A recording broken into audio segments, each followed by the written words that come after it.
Between aging and busy lifestyles, many women struggle with maintaining their physical and mental wellness. At Aquavita Concierge Healthcare Services for Women, we can help you revitalize your health and reclaim your life. We start from within by balancing your hormones, allowing your body to achieve and maintain desired weight goals. We also specialize in peptide therapies, regenerative medicine, sexual health, and aesthetics in our state-of-the-art facilities. Feel better, look better, live better at Aquavita. Visit aquavitality.com and begin your journey today. Lean on us. We are here for you. You matter. You are not alone. Are you feeling overwhelmed? Not sure where to turn? The National Suicide and Crisis Lifeline is there for you 24/7. Call or text 988 or chat at 988sc.org. Whether you're having an emergency or you know someone who needs support now, they can help you take the next step towards finding hope and healing. There is hope. 988sc.org. This episode from the life of Sherlock Holmes will be transmitted to our men and women overseas by shortwave and through the worldwide facilities of the Armed Forces Radio Service. Petri Wine brings you Basil Rathbone and Nigel Bruce in the new Adventures of Sherlock Holmes.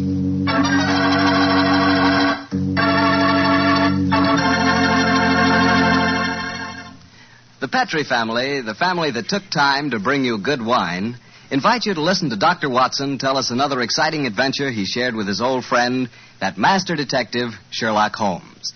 So let's settle back comfortably and listen. And while you're getting settled, I'd like to know if you like seafood. And by seafood, I mean everything from broiled lobster to fried halibut. Because if you like seafood, any seafood, you'll love it together with Petri California Sauterne. Fish and Petri Sauterne were made for each other. No kidding. Boy, I'll never in my life forget a broiled brook trout on the plate in front of me and a glass of well-chilled Petri Sauterne right next to it. That fish and that Sauterne. Petri Sauterne has a pale golden color that's really good to look at. And as for taste, well, that Petri flavor is really something. Take my word for it and try it, won't you? Oh, and I'll tell you something else. Try that Petri Sauterne with chicken sometime. Look, I'd better stop before I get hungry all over again, but just remember this. The best friend a good meal ever had is a glass of Petri wine.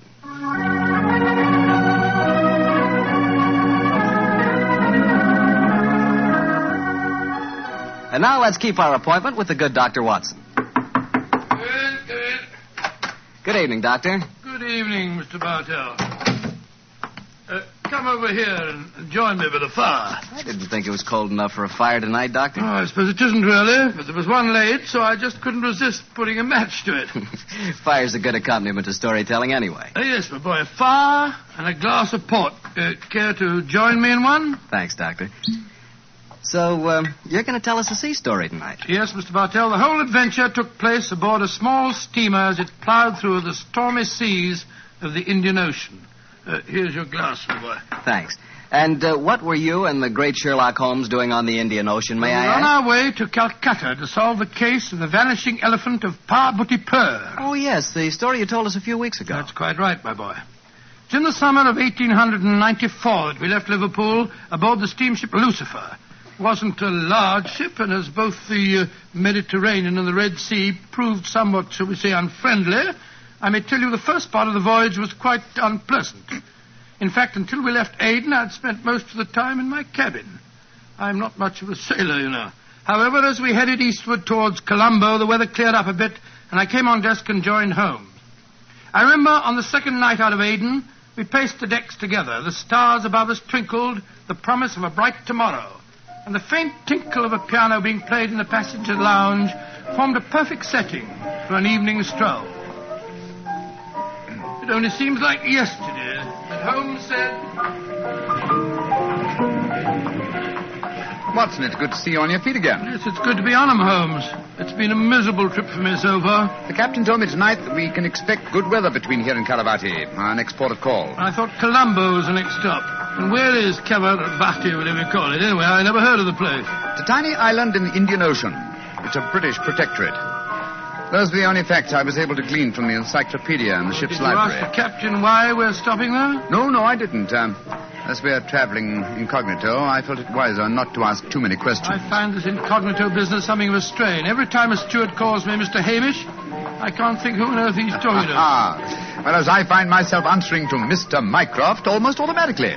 By the way, old chap, now that you're going to mix with the ship's passengers, I suggest that you adopt a Scotch accent. It would seem more appropriate for a Mr. Hamish, and I don't want anyone aboard to suspect our true identities. I'll do my best, but I must say, Holmes, I think you're being unnecessarily mysterious.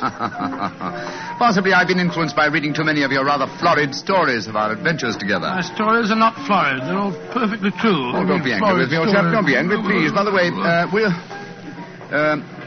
you'll be interested to know that I've unearthed a little mystery aboard this boat. I trust you to do that. Where is she? I mean, what is it? Oh, you observed that suite of cabins on the bridge deck above us? Yeah? What about them? Well, I've been watching them during my nightly strolls for the past 2 weeks. The suite is occupied, and yet the blinds are never raised.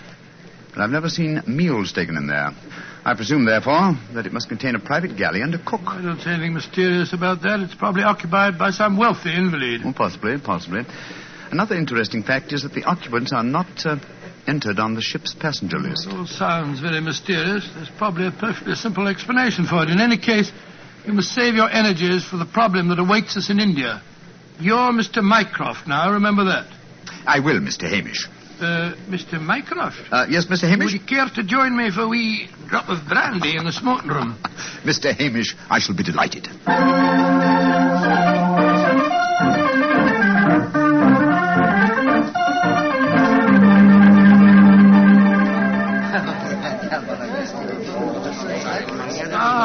This is excellent brandy. Excellent. Watson, you noticed that rather garrulous gentleman over there in the corner? You mean the one at the table with the oriental-looking fellow? Yes, the talkative man is the ship's doctor, but I haven't seen the other gentleman before on this voyage. I wonder if he's an occupant of the mysterious suite on the bridge deck. Let's go over and talk to him, shall we? And remember the accent, Mr. Hamish.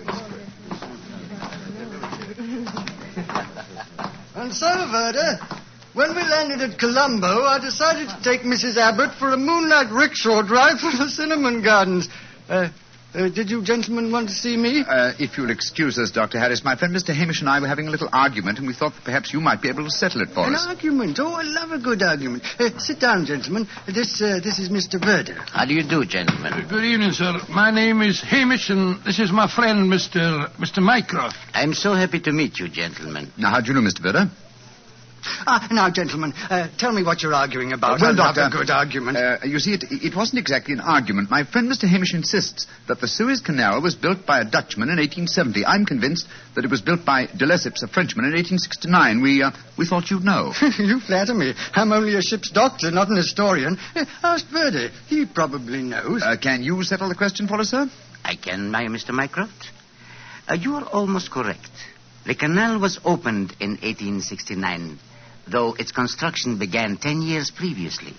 De Lesseps, a French engineer, was in charge of the operation. There is a statue of him in Port Said Harbor, built to commemorate his skill and enterprise. Much obliged to you, Mr. Vera. Hamish, I think that I win my bet. Mycroft, I'm afraid you do, if you're sure of your facts, Mr. Werner. I'm sufficiently sure of them, Mr. Hamish, to venture a small wager myself. No. I think I'll not make any more bets on the subject, thank you. Well, gentlemen, if you will excuse me, I shall return to my cabin now. Oh, don't go. No, don't go, sir. You'll make us feel as if we'd driven you away. Oh, not at all, Mr. Hamish. I enjoyed meeting you both, but I have some letters to write. Good evening, gentlemen. He's a charming person. Charming and extremely knowledgeable. Bit of a bore, if you ask me. You two fellas enjoyed your trip? I'm just beginning to. It takes a little time to get my sea legs, you know. Dr. Harris, how long have you been on this ship? 4 years. This is my 23rd trip east on the Lucifer. Uh-huh. Why? Well, there's something that puzzles me on board this ship. I'm sure that you would explain it to me. And what is it? Well, the suite of cabins on the bridge deck, who occupies them? Wouldn't you like to know? Aye, Doctor, we would, and that's why my friend asked you. Well, I'll tell you. Though it's supposed to be a secret. But there'll be no harm in telling you now, for we're dropping anchor off the island of Cavarati in the morning. In that suite of rooms is the Rani of Cavarati herself. She has her own staff of servants and everything. What do you think of that? Oh, how very interesting. And is the Oriental gentleman who left the table when we arrived part of our entourage? He is, sir. He's the sort of Prime Minister of Cavarati. This whole trip of theirs is very hush-hush. Rani returning to her country, afraid someone might make an attack on her life. Have to keep it all hush-hush. Cavarati is an island that's had a lot of trouble. You seem to be remarkably well informed about the place, sir. Yeah, I should be. I used to practice there in my younger days. Oh, really? How very interesting. Yes, I could tell you strange tales about the island. I remember what... Oh, hello. See that fella coming into the lounge? You mean the big man with the grey hair? Yes. That's Sir Christopher Wyatt. Owns all the tea plantations on Cavarati. He's a dull fella, but I'll call him over. Wyatt, come over and join us. Be careful. You'll talk your head off if you give him half a chance. Draw up a chair, Wyatt. We were just talking about Cavarati. It seems to me that would be a good subject to keep away from. At least till after tomorrow, Harris. What do you mean? You know perfectly well what I mean. I should have thought that after your own experience on Cavarati, you would have learned a little discretion. You're talking like a schoolmaster, Wyatt. Why don't you just sit down, have a drink, and be friendly? Thank you. I prefer my own company. Pompous ass. You and Sir Christopher don't seem on the best of terms, Doctor. I know too much about him. He's afraid of me. That's what he is. Look at this girl coming into the room. Great Scott, she's good looking. Judging by our Oriental costume, she must be a member of the Rani's retinue. Yeah, she's coming to our table. Yes, my dear. What is it? Which of you gentlemen is Mr. Mycroft, please? I am. My mistress sends her compliments and asks that you will call on her in her suite. And who is your mistress, may I ask? Her Highness, the Rani of Cavarati. Oh, I shall be delighted. Please tell the Rani that I shall pay my respects without delay. We will join her in a few minutes. Very well, Mr. Mycroft.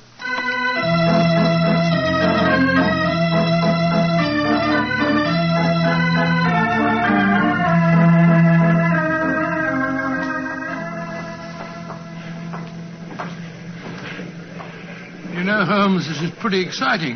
The girl that just brought us the message was a stunning creature. Imagine what the Rani herself must be like. What an incurable romanticist you are, Watson. I suppose you picture the Rani clad in oriental splendor, reclining like an odalisque on silken cushions. No, there's no need to make fun of me, old fellow. Here we are at the cabin.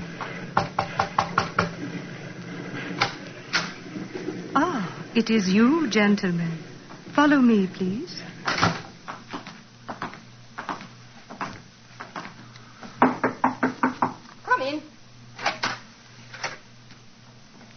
Her Highness, the Rani of Cavarati. All right, Regina, you can off it. Yes, Your Highness.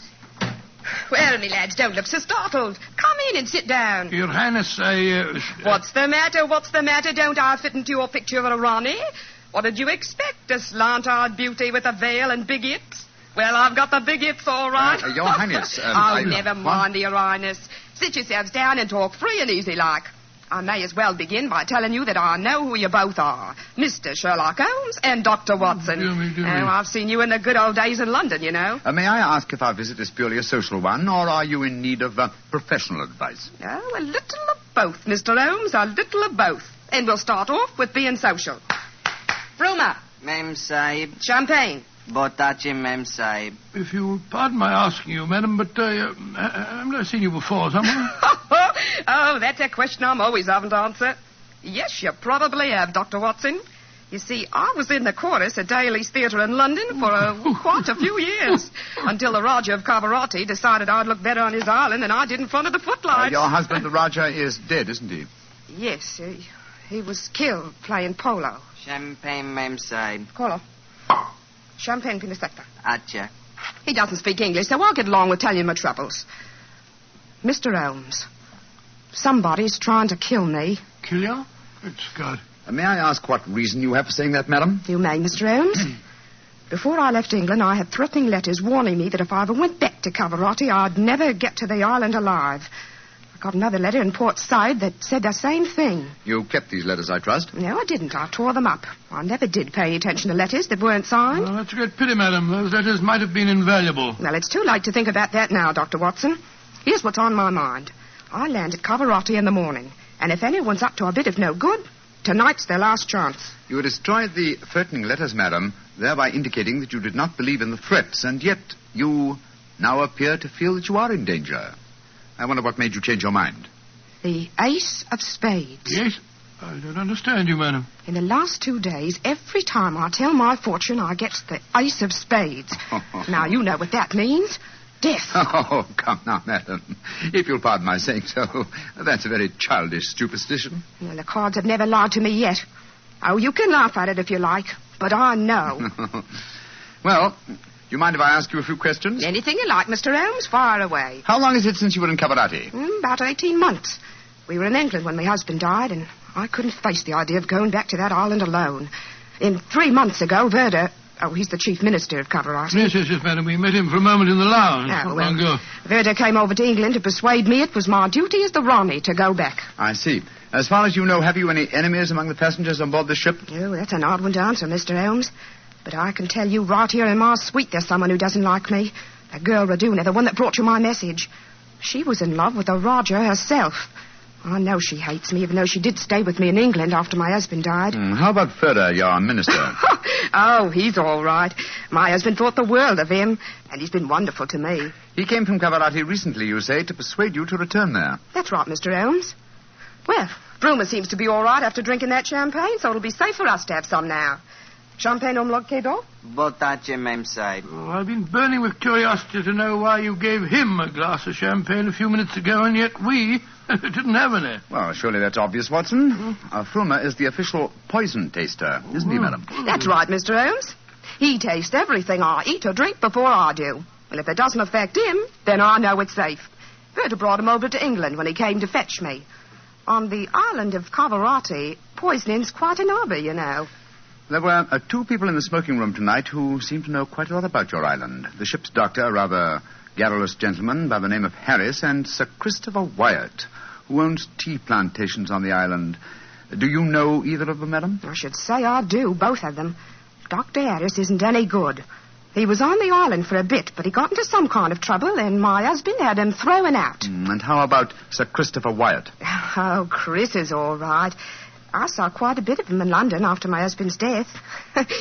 As a matter of fact, well, if I weren't going back to Cavarati, I don't think he'd be on the boat at all. He hasn't been there for over 5 years, ever since he had a row with my husband over the wages he paid the native labor. It seemed to me that several people aboard this boat have a personal interest in the island of Cavarati. Interests that might be influenced by your death. Yes, just what I was going to say, madam. I think we should keep an eye on you. Oh, that's just what I was hoping you'd say, Doctor. You see, I'm giving a bit of a supper party tonight. All the people we've been talking about have been invited. And I thought if you 2 were to be here, perhaps you'd be on the lookout for any funny business. How about it? Well, of course we'll come, won't we, Holmes? I think it might be a good idea, though I would suggest that we retain our incognitos as Mr. Hamish and Mr. Mycroft. Well, whatever you say, Mr. Holmes. And now, let's have that champagne.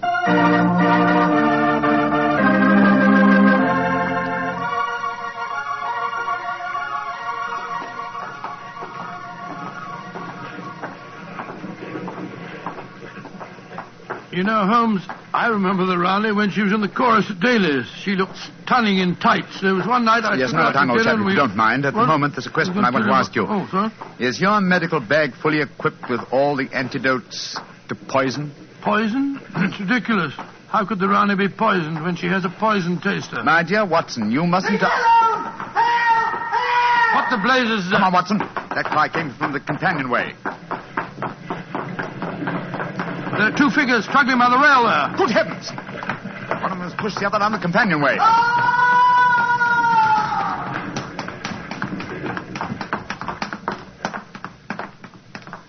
Good Lord.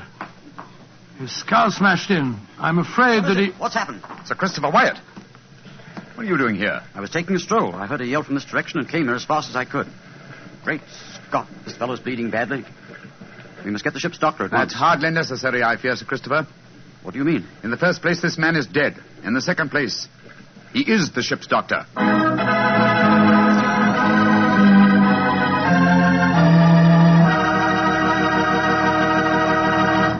We'll hear the rest of Dr. Watson's story in just a second, so I'm just going to ask you to do one thing for me.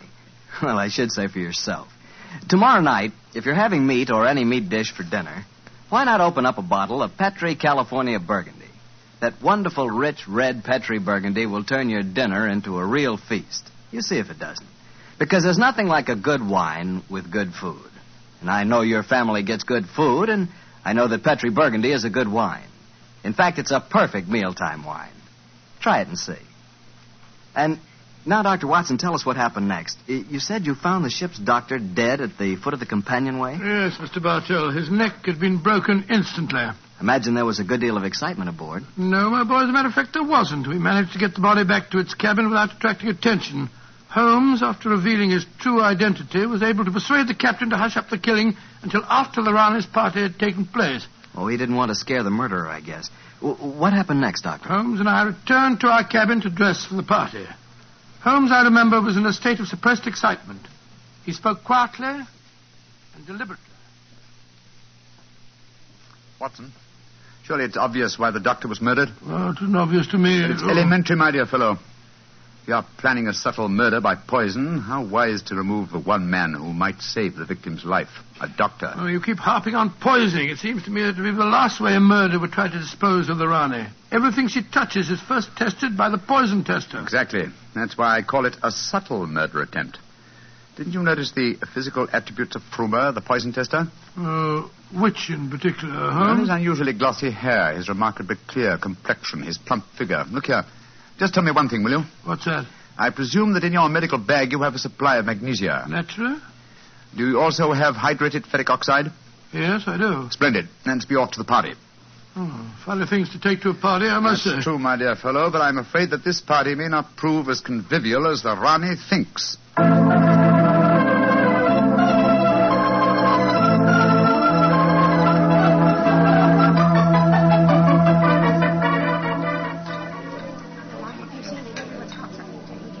Holmes, it's nearly 1 in the morning. Everything seems to be going splendidly. It seems to be, Watson, but keep your eyes on the Rani. Yes, I have been. The poison testers tested everything that passed her lips. We Duck and Doris to you, Sir Christopher. You having a good time? Yes, indeed, thank you, Mr. Hamish. How about you, Mr. Mycroft? Oh, the Rani's a perfect hostess. Who could help having a good time? I don't think that girl Regina should be here, though. I don't want to be pompous, but after all, she's only a glorified servant. Possibly the laws of etiquette are not so strict in Cavarati as they are in London, Sir Christopher. Oh, perhaps you're right. But I don't trust the girl. There's something shifty about her. I've told the Rani more than once. Oh, well, I suppose it's none of my business. I think I'll try and persuade the Rani to sing us one of her old songs. He doesn't trust Verduna, and I don't trust him. I don't think it was an accident that we found him near the body of Dr. Harris. Shh. Here comes Vera. I trust you gentlemen are enjoying yourselves. Very much, Mr. Vera, thank you. I imagine you must be excited at the prospect of returning to Caravati. I am, Mr. Mycroft. Though I only left it 3 months ago, it has seemed more like 3 years. Do you ken what time we'll arrive there? I am told that we shall be there in 5 hours, Mr. Hamish. Oh, look. The Rani's at the piano. She must be going to give us a tune. Yes. Let's move a little closer, shall we? Chris here has asked me to sing something. Well, my voice isn't what it used to be, and don't I know it. But me spirit's the same, and that's enough to put a number over. So, hold tight, boys. Here we go. My sweetheart's the man in the moon. I'm going to marry him soon. 'Twould fill me with bliss just to give him one kiss, but I know that a dozen I never would miss. I'll go up in a great big... Great Scott, she... Quick, Watson, your medical bag. I'll lock the doors. Right, your Holmes. Bring some water, please. Help me. Oh, please, help me. What is the matter? Don't be frightened, madam. I'll take care of you. Thirsty. Give me water. Oh, such pain. All the symptoms of arsenic poisoning. Now I know why Holmes asked me if I had any magnesia and ferric oxide. Do something for me, Doctor. I'm dying. Don't worry, Your Highness. You're not going to die.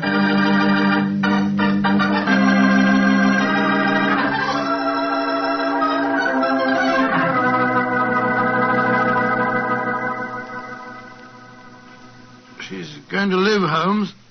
Gracious me, I'm tired. It's touch and go there for a while, though. Well done, Watson, old chap. Well done. Now that she's out of danger, why can't we all go back to our cabins? It's nearly dawn, and we've been locked in here since 1 o'clock. We've no right to do this, you know. Possibly not, Sir Christopher, but there's a murderer in this cabin, and I don't intend to let him escape. Mr. Holmes, what happened? How could I have been poisoned when Frumer tasted everything first? Why wasn't he poisoned? For a very simple reason, Your Highness. The murderer has been conditioning Frumer for over a year. What do you mean? He's been feeding him gradually increasing doses of arsenic until he has finally become immune to the poison. Great Scott, I never thought of that. Frumer's glossy hair, his complexion, and stout figure are all typical of a person who consumes arsenic regularly. But who could have done it? Only one person had the opportunity. Well, tell us who that person is. No, not you, Sir Christopher, not you. For you haven't been on the island for years, whereas Frumer returned from Caravati but 3 months ago. Raduna has also been in London with her mistress for the past 18 months, remember? The answer is obvious. You did it, Verda. You brought the taster over when you came to fetch me. You'd prepared him for the year beforehand. Of course I did. No white runner will ever rule over Cavarati. And you murdered Dr. Harris. Equally true. Mr. Holmes, give me the key to the door, please. Oh, no. What? Do not come near me. Please throw it on the floor. Do not hesitate. You see this revolver? I should have no compunction in using it, I assure you. How do you expect to escape, Vera? The key, please. Thank you. You'll never get away with this, Verda, you devil. But I shall. We are now in the harbor of Cavarati. I shall swim ashore and arrange your welcome, my dear Rane. Turn your backs, please. Turn them. Thank you. Goodbye. He's gone. Come on, Watson. After him. You have your revolver, Watson? Yes, but I didn't get a chance to draw it. He had me covered. Well, draw it now, old fellow. Aim for a leg or an arm and don't hesitate to shoot. There he is, up on the lifeboat. He's climbing up on the rail. Where is he? Where did he go? Out there on the rail above us, madam. He's going to dive. Give me that revolver, Dr. Watson, quick. That's it. Come down off there, Verda. Wolves, meddlers, keep out of my affairs. There he goes. He's dived. Madam, you shot to kill. Of course I did, Mr. Holmes. Remember that we're now in Cavarati waters, and that though I may not look like it at the moment, I am still the Ronnie of Cavarati.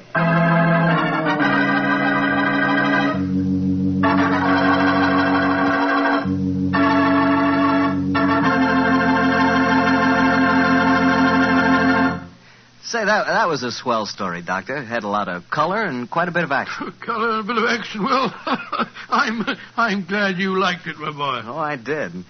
Say, that's not a bad idea. I mean, having someone taste everything before you eat it. Oh, it's a very old idea, very old. Very common, too, years ago. You know the kind of job I'd like? No, what's that? I'd like to be the official taster for the Petrie family. Boy, just think of all the Petrie wine I'd get to taste. Petrie to the right of me, Petrie to the left of me. What a life. What wine? Yeah, I wouldn't mind having that job myself. You said it. The Petrie family, really knows how to make good wine. They've been making wine for generations. And because they've always owned and operated their own business ever since it was started way back in the 1800s, well, the Petrie family has sure piled up plenty of skill and experience. Yes, they've been handing down in the family from father to son, the fine art of turning luscious grapes into delicious wine. That's why you can't go wrong with any Petrie wine. It must be good, because Petrie took time to bring you good wine. Well, Doctor, what new story do you have lined up for us next week? Next week, Mr. Bartell, I'm going to tell you an adventure that Sherlock Holmes and I had many years ago. It concerns a series of bonfires, an underground cellar full of gunpowder, and a strange death on the rooftops of London.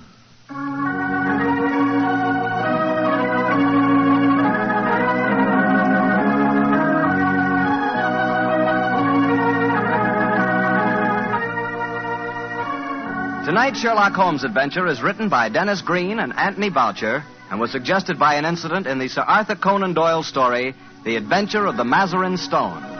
Mr. Rathbone appears through the courtesy of Metro-Goldwyn-Mayer and Mr. Bruce through the courtesy of Universal Pictures, where they are now starring in the Sherlock Holmes series.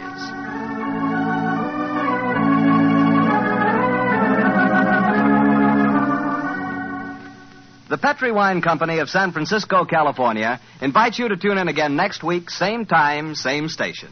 This is Harry Bartell saying goodnight for the Petri family. Sherlock Holmes comes to you from our Hollywood studio.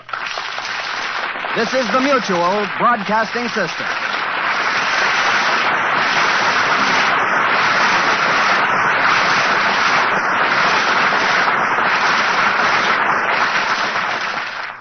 With the Lucky Land Slots, you can get lucky just about anywhere.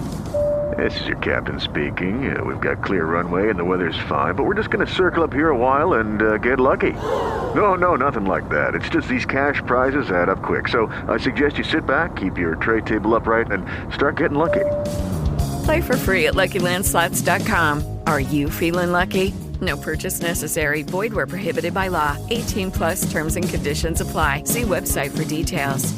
Hello, it is Ryan, and we could all use an extra bright spot in our day, couldn't we? Just to make up for things like sitting in traffic, doing the dishes, counting your steps, all the mundane stuff. That is why I'm such a big fan of Chumba Casino. Chumba Casino has all your favorite social casino-style games that you can play for free anytime, anywhere with daily bonuses. That should brighten your day a little. Actually, a lot. So sign up now at ChumbaCasino.com. That's ChumbaCasino.com. No purchase necessary. VGW Group. Void where prohibited by law. See terms and conditions. 18+.